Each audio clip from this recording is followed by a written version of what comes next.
Premier ministre Mostafa Madbouli, le gouverneur de la Banque centrale Hassan Abdallah. La réunion a porté sur les indicateurs de l'économie égyptienne et sur les derniers développements de l'économie mondiale dans un contexte de tensions internationales affectant les économies du monde, dont celle de l'Égypte.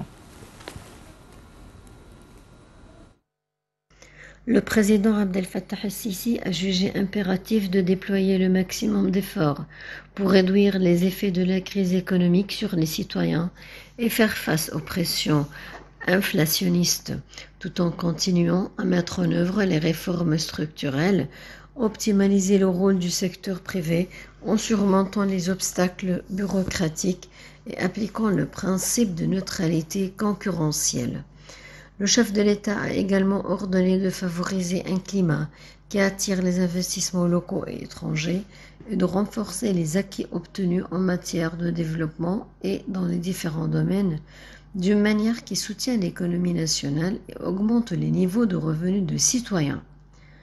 Le président el-Sisi s'est réuni hier à cet égard avec le Premier ministre Mostafa Madbouli, le gouverneur de la Banque centrale Hassan Abdallah, le chef du service de renseignement Abbas Kamel et les ministres du Plan et de développement économique Hala Saïd, de la coopération internationale Rani Al-Mouchat et des finances Mohamed Maït. La réunion a porté sur les indicateurs de l'économie égyptienne et les derniers développements de la situation économique mondiale à la lumière des défis qui s'imposent au niveau international et qui provoquent des conséquences économiques sur les différentes économies du monde, y compris l'Égypte. C'est ce qu'a déclaré le porte-parole de la présidence Ahmed Fahmy.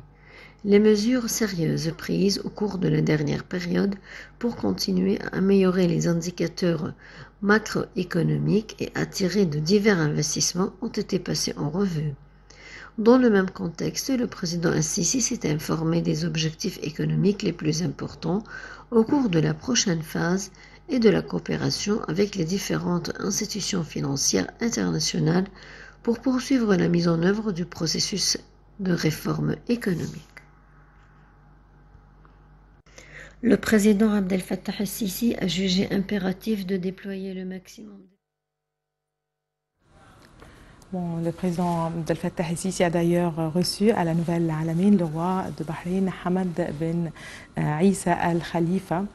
C'était jeudi dernier. Les discussions des deux leaders ont porté sur les divers horizons des relations fraternelles égypto-bahreïnies.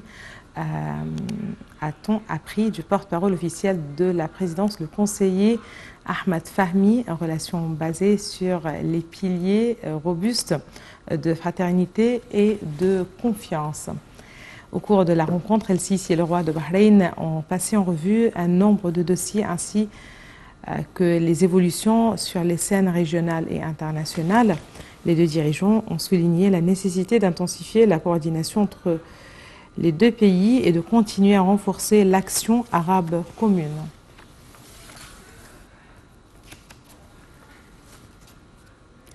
Le Premier ministre Mostafa Madbouli s'est rendu hier en Jordanie pour une visite officielle au cours de laquelle il devrait diriger la délégation égyptienne aux réunions du Haut Comité mixte égypto-jordanien, dont les réunions se tiendront ce lundi dans la capitale jordanienne Amman. Il s'agit d'un mécanisme efficace et visant à renforcer la coopération bilatérale entre les deux pays frères. Un certain nombre de documents et de mémorandums d'entente devraient être signés ce lundi dans divers domaines dont la santé, la formation professionnelle, la planification, les médias, les infrastructures et les affaires sociales.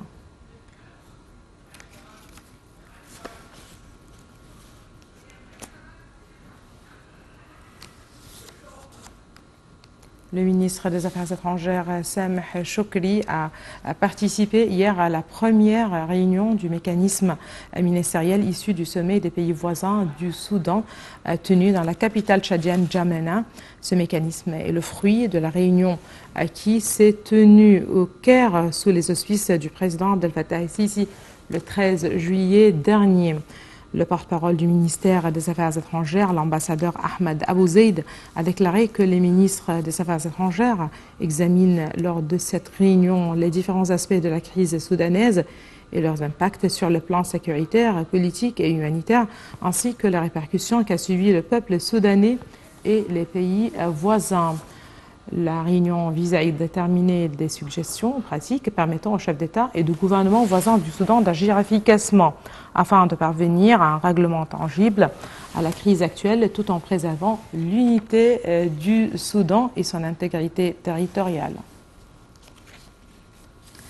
C'est l'Égypte qui a célébré dimanche le 8e anniversaire de l'inauguration de la nouvelle voie du canal de Suez. Le 6 août 2015, le président Abdel Fattah el-Sisi a inauguré justement la seconde voie du canal. Cette inauguration a eu lieu en grande pompe et dans une ambiance festive. Le président a invité un nombre de chefs d'État pour cet événement grandiose. Le nouveau canal de Suez a célébré hier son 8e anniversaire.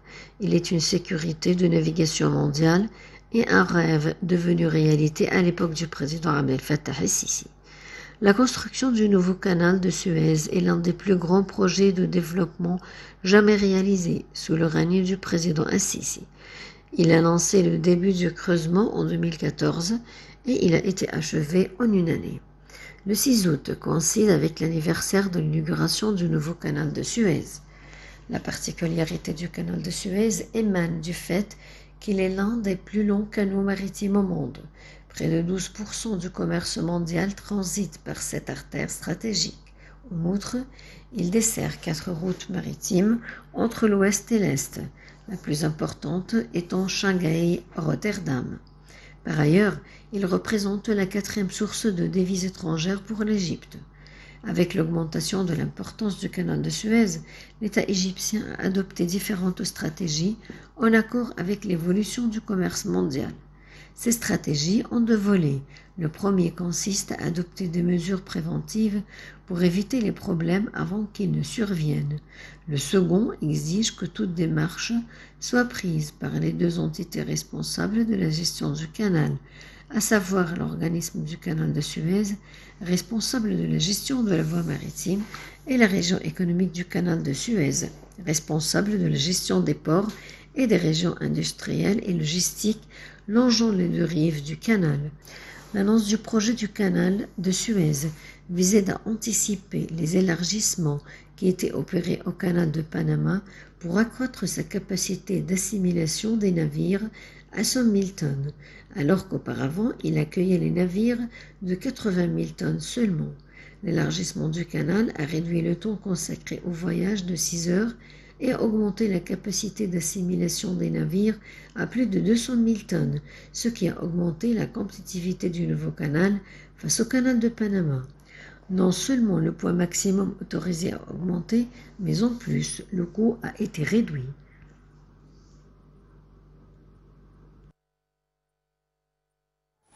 Le président Abdel Fattah el-Sisi, justement comme je vous l'avais annoncé au début de l'émission, s'est réuni aujourd'hui avec le Premier ministre Moustapha Madbouli de la situation économique dans le pays. On enchaîne avec 6 sessions de dialogue national qui auront lieu cette semaine.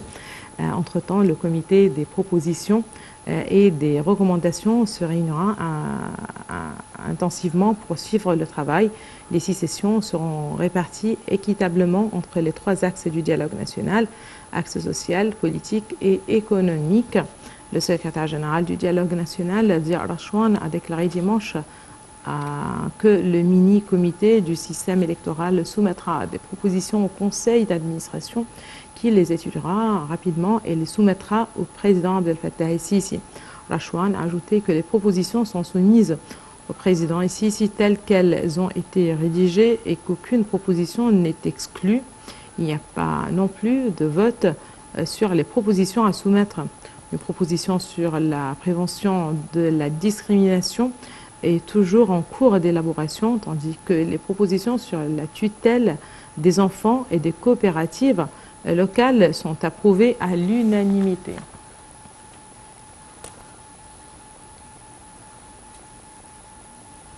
le fait d'aplanir les obstacles et de remédier aux défis auxquels sont confrontés les investisseurs est l'une des priorités importantes du travail de l'autorité du développement industriel dans le cadre de ses efforts constants pour développer ses services dispensés aux investisseurs. C'est ce qu'a déclaré dimanche le président de l'autorité Mohamed Abdelkarim dans une allocution lue en son nom par le vice-président de l'autorité lors de sa rencontre avec les membres de l'association des investisseurs du 6 octobre, Hazem Anan.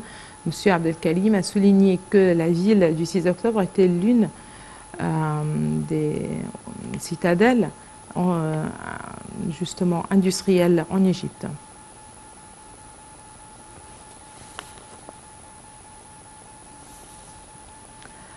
Le Centre d'information et d'aide à la décision du cabinet a publié dimanche un rapport sur les réalisations du plan de développement des chemins de fer en Égypte.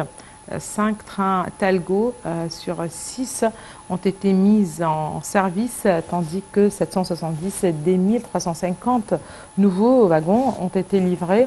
Un contrat d'1 milliard d'euros a été signé avec Transmashholding pour la fourniture de 1300 wagons, comme le plan comprend également le développement de la flotte de marchandises. 133 nouveaux wagons puis ont été fournis. En parlant de chemins de fer, 653 d'entre eux ont été modernisés et 857 km ont été rénovés. La modernisation de 60 stations dans la campagne est en cours dans le cadre de l'initiative Vie décente. Les travaux comprennent l'installation de portions automatiques et de distributeurs automatiques de billets et surtout l'aménagement des gares pour les passagers handicapés, c'est-à-dire en introduisant des voitures de club, des pistes spéciales et des guichets, ainsi que des fauteuils roulants pour les personnes âgées.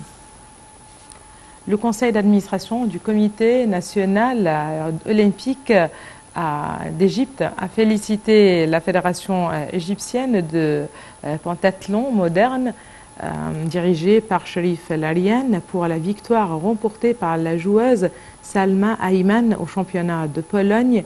À noter que cet événement sportif est l'un des tournois qualifiants pour les Jeux olympiques de Paris 2024.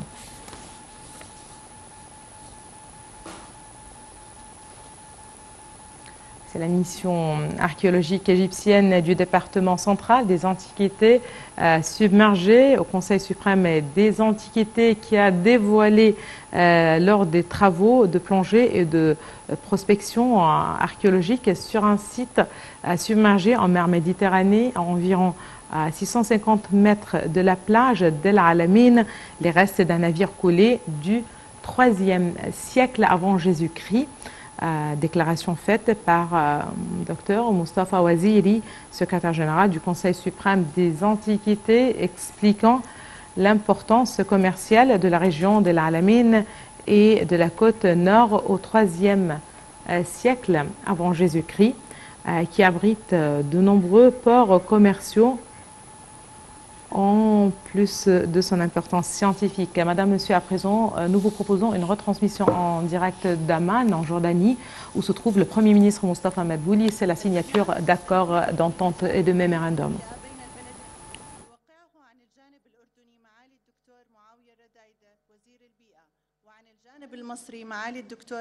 Du côté égyptien, Dr Rania Al-Bashat, ministre